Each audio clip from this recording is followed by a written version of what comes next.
Assalamualaikum warahmatullahi wabarakatuh. Di sini kami akan mempresentasikan tentang bab 6 sampai 8 dari kelompok 2.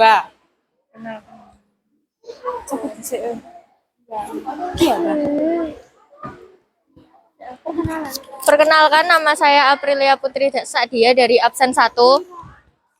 Perkenalkan, nama saya Audrey Jasu Gunawan dari absen 3.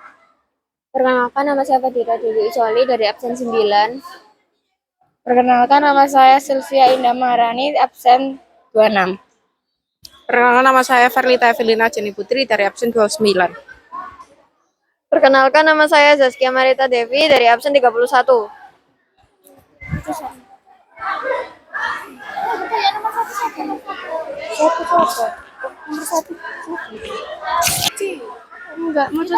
Apakah yang kalian ketahui tentang pergaulan bebas dan perbuatan zina? Jelaskan dan berikan masing-masing satu contohnya. Perbuatan zina adalah perbuatan yang tercela, yang sangat buruk. Contohnya melakukan hubungan intim antar lawan jenis tanpa adanya ikatan pernikahan. Sedangkan pergaulan bebas adalah saat seseorang melewati batasannya dan tidak mengikuti akidah-akidah dari Nabi. Contohnya seperti berpakaian terbuka sehingga mendampakkan hawa nafsu.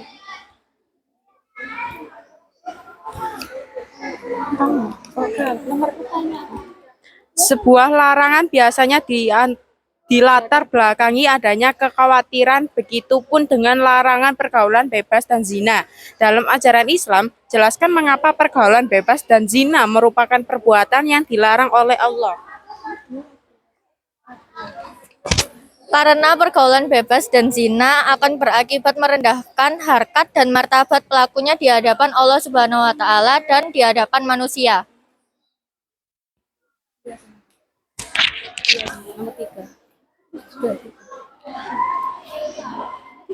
Mustahil menghindari pergaulan bebas dan zina jika tidak diikuti dengan langkah-langkah nyata. Jelaskan apa saja yang dapat dilakukan agar dapat menghindari pergaulan bebas dan zina. Dengan menjaga pergaulan yang sehat dan beretika, menutup dan menjaga aurat, selektif dalam memilih teman bergaul, menghindari dan meninggalkan tempat-tempat maksiat, memanfaatkan waktu luang dengan melakukan kegiatan positif, mendekatkan diri dan memperbanyak zikir kepada Allah Subhanahu wa taala, berpuasa sebagai perisai nafsu.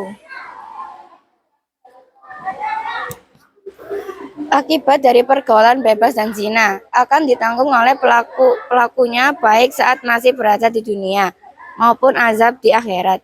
Jelaskan dampak dunia dan dampak akhirat seperti apakah yang akan dialami oleh pelaku zina. Dampak yang ditanggung di dunia, yang pertama, menghilangkan kewibawaan. Yang kedua, menyebabkan kefakiran. Yang ketiga, memperpendek umur. Dampak yang ditanggung di akhirat, mendapatkan murka dari Allah, mendapat hisab yang buruk, mendapat siksa yang pedih.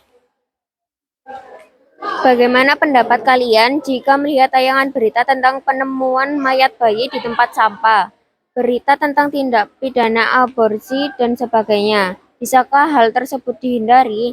Apa yang seharusnya kita lakukan, terutama oleh kalangan pemuda dan pelajar? Jelaskan pendapatmu. Yang pertama, prihatin dan menyayangkan hal-hal seperti itu terjadi di kalangan pelajar atau mahasiswa. Berbuat zina saja sudah merupakan dosa besar dan perbuatan yang buruk. Hal tersebut dapat dihindari jika generasi muda memiliki keimanan dan ketakwaan kepada Allah Subhanahu wa taala. Kesadaran tentang pentingnya menjadi diri dan mempersiapkan masa depan agar senantiasa berada di jalan yang diridhoi Allah Subhanahu wa taala. Yang harus dilakukan oleh generasi muda adalah gemar membaca dan mengaji Al-Quran dan hadis, selektif dalam memilih tayangan, konten, artikel, atau broadcast mention di media elektronik maupun media sosial. Menghindari dan menjauhi tempat-tempat yang di dalamnya terdapat praktek perbuatan maksiat.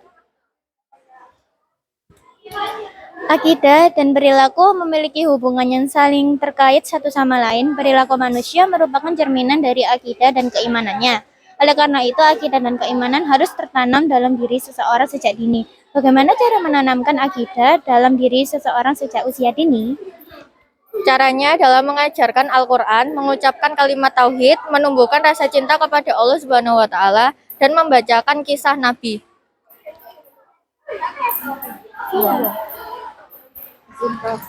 Cinta seorang kepada Allah tumbuh dari pengaruh akal dan jiwa yang kuat akibat berpikir mendalam terhadap kekuasaannya di langit dan bumi. Cinta ini akan semakin menggelora dengan merenungkan ayat-ayat Al-Quran dan membiasakan diri berzikir dengan nama dan sifat-sifat Allah.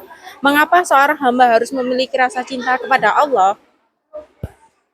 Karena Allah menciptakan kita dengan penuh kasih sayang. Dalil cinta kepada Allah sebagaimana dalam firman-Nya dalam surat Ali Imran ayat 31 yang artinya berbunyi, katakanlah jika kamu benar-benar mencintai Allah, ikutilah aku, niscaya Allah mengasihi dan mengampuni dosanya.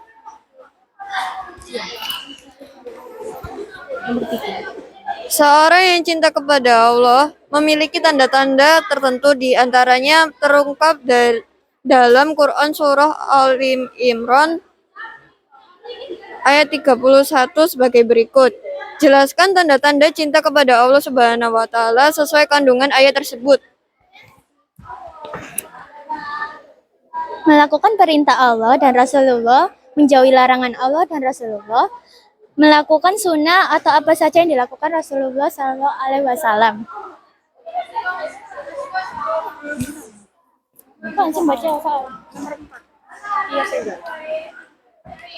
Rasa takut merupakan sifat orang bertakwa, sekaligus merupakan bukti iman kepada Allah Subhanahu wa Ta'ala. Rasa takut ini akan semakin meningkat seiring dengan meningkatnya pengetahuan tentang Rabb-nya. Sebutkan macam-macam rasa takut menurut Imam Al-Ghazali. Rasa takut menurut Imam Al-Ghazali adalah rasa takut tidak diterima taubatnya, rasa takut akan mengikuti hawa nafsu, takut akan siksa kubur, takut terjebak dalam kesibukan dunia sehingga melalaikan Allah Subhanahu wa Ta'ala.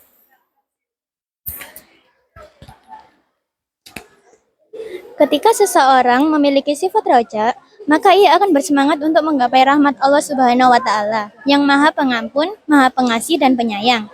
Meskipun bergelimang dosa, rasa optimis mendapat ampunan Allah Subhanahu wa Ta'ala tetap ada dalam hatinya.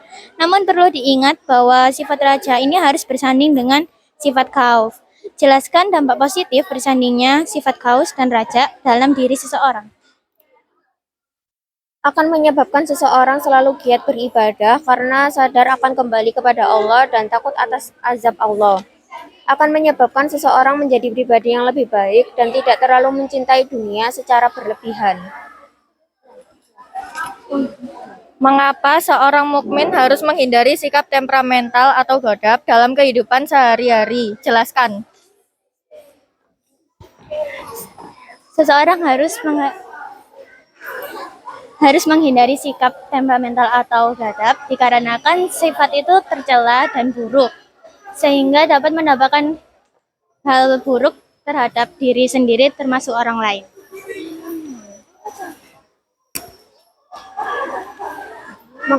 Mengapa orang yang berbadan kekar dan perkasa belum tentu bisa disebut sebagai orang yang kuat? Bagaimanakah ciri orang yang kuat sesuai dengan sabda Rasulullah Shallallahu Alaihi Wasallam? Jelaskan. Orang kuat adalah orang yang mampu menguasai dirinya ketika ia sedang marah.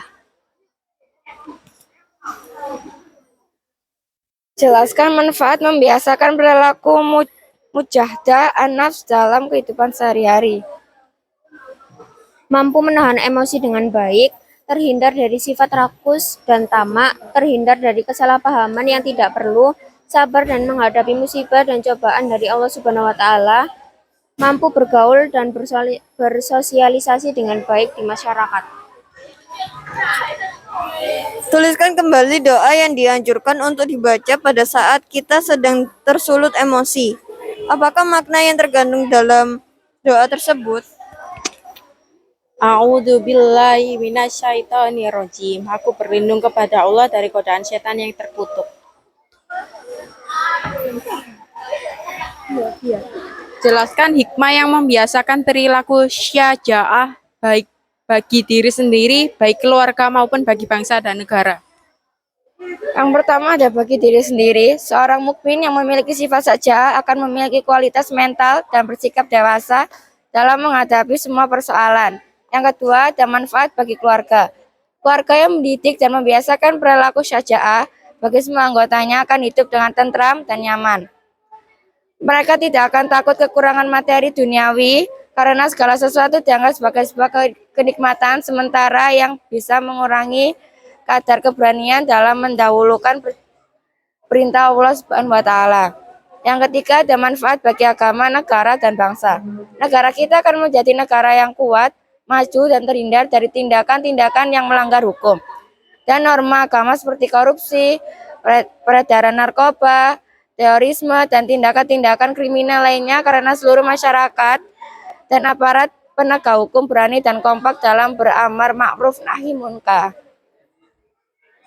Sekian presentasi dari kelompok 2. Mohon maaf bila ada kesalahan kata. Wassalamualaikum warahmatullahi wabarakatuh.